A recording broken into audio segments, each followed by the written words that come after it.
السلام عليكم أيها الإخوة الكرام ومرحبا بكم. صحيفة ستار التركية كشفت على خبر مثير بخصوص مستقبل النجم المغربي يوسف النصيري مهاجم فريق فنربخشة التركي.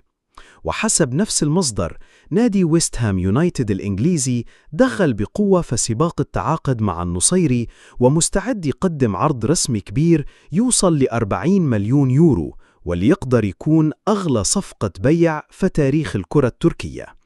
النصيري اللي عنده عقد مع فنربخشة حتى صيف 2029 باين إنه منفتح على الرحيل، خصوصاً وإنه الحلم دياله من زمان هو يلعب في الدوري الإنجليزي الممتاز.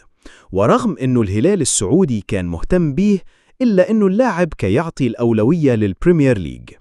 فنربخشة باقي ما حسمش القرار، ولكن كيدرسوا العرض الإنجليزي بجدية، خصوصاً إنه الأرقام ديال النصيري مغرية بالزاف.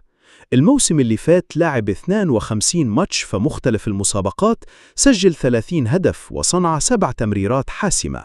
وحتى في بداية هذا الموسم بصم على أداء كبير، سجل في تصفيات دوري الأبطال وصنع تمريرة ضد فاينورد الهولندي.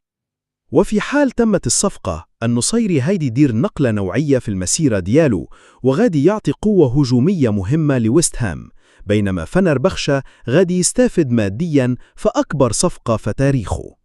إلى هنا نصل لنهاية الخبر. تابعونا ديما للمزيد من المستجدات الرياضية.